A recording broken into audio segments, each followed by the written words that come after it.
Why today. From his Central Texas Command Center, deep behind enemy lines, the information war continues. It's Alex Jones and the GCN Radio Network.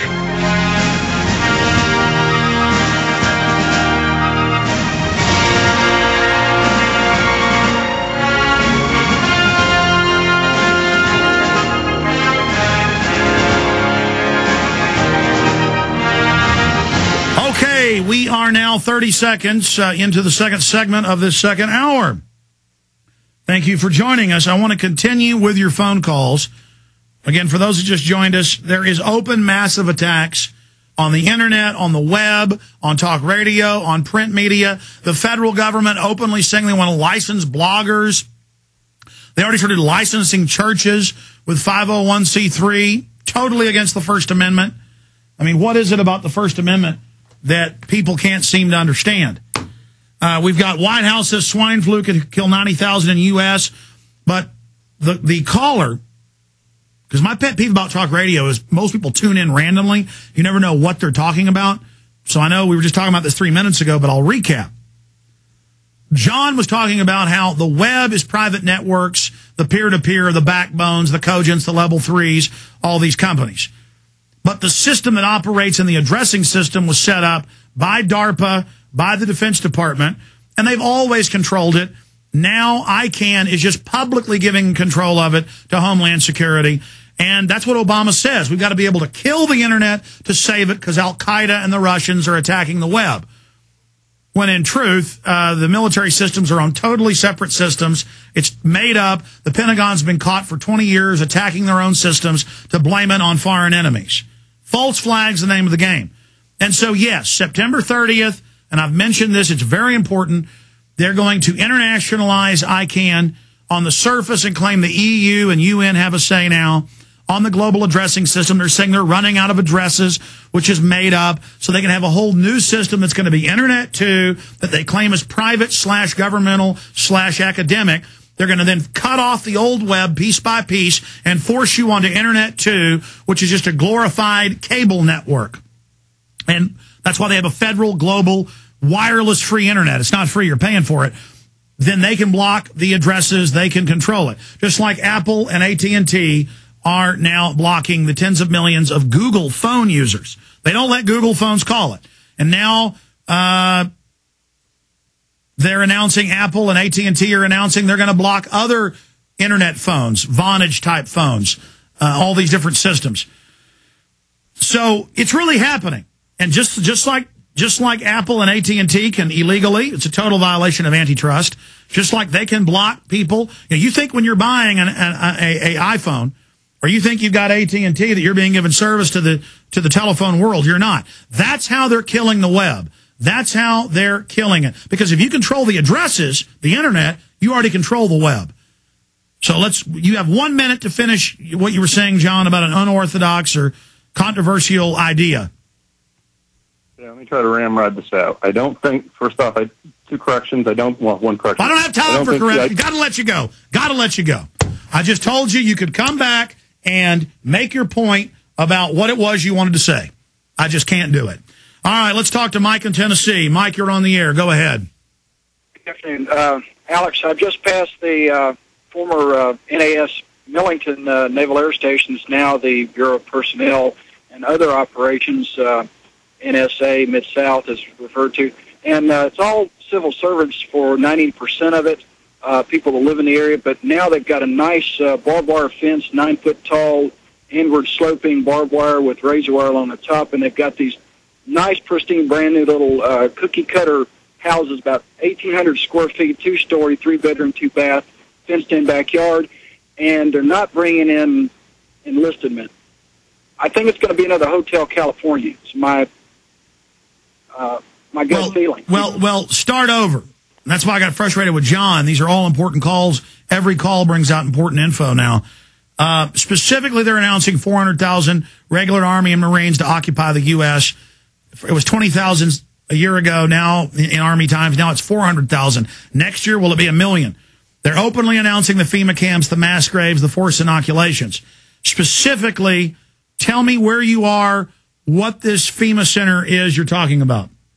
Well, this is the old Millington Naval Air Station. It's now NSA Mid-South. It's Naval Support Activities. It's the Bureau of Personnel. It's where they masterminded the first Gulf War and launched it from here. But what they've built inside of this facility, which is 90% civil servants, which are civilians, which come to work every day, which go in and do administrative work, accounting, stuff like that, where they do budgets. It's Bureau of Personnel stuff. Well, they're building these houses, and it to me looks like a Hotel California, where they're going to let the people come in one day and all of a sudden say, well, you know what, we can't let you out. You got to stay here, because they've got fenced-in backyards for dogs. They're two-story houses. They're inside razor wire, and these are nice houses. They're cookie-cutter. They're quickly built. But well, let me stop you. In intelligence, for those that don't know, not that I'm some intelligence expert, but I've now researched how it works. I organically, instinctively already had the knowledge. I didn't realize what I was doing. And we can all do this. They can make their operation secret. But the manifestation of the operation, they can make the planning secret. But the manifestation of the operation, even down to purchase orders, is going to manifest. And so what you have observed about locking people in is actually in a lot of the different government documents and flu pandemic plans and martial law plans, that for everybody's safety, they're going to lock down the bases and make the bases self-sufficient in a bunker mentality, or a fortress redoubt mentality. And yes, that's why when they closed in the early 90s, the quote bases, they admitted then they were setting up FEMA camps on them. And we had the contractors come out and tell us, and later it was declassified. And now it's confirmed in the Civilian Inmate Labor Camp program.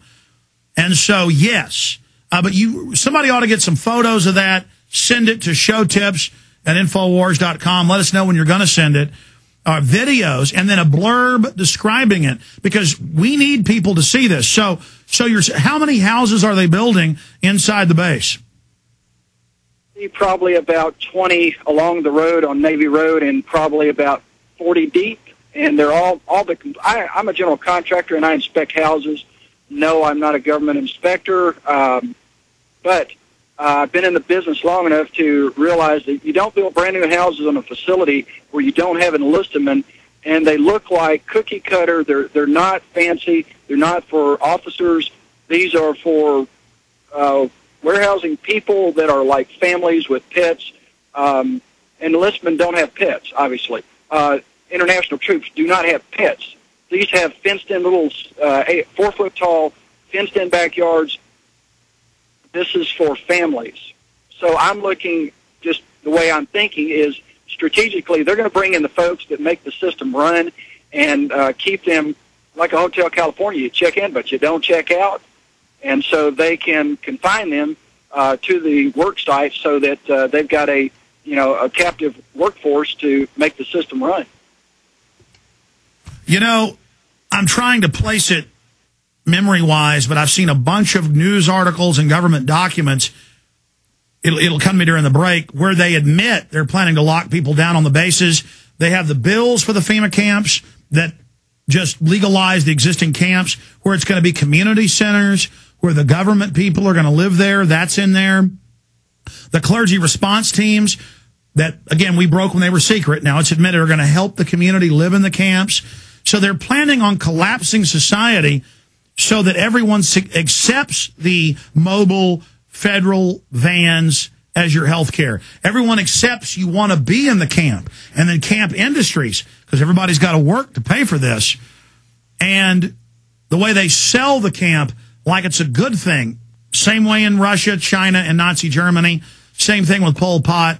Same thing with Idi Amin in Uganda. They use the same system, and we see them setting it up and admitting it. And so, yes, they destroy the economy so bad, or release bioweapons, or whatever it is they do, that it seems reasonable that, oh, look, this infrastructure's here. Look how they're federalizing all the cities right now with the threat integration centers, the local FEMA centers. So they're using flu, even if it isn't deadly like they're saying, as the cover for the federalization. Do you understand?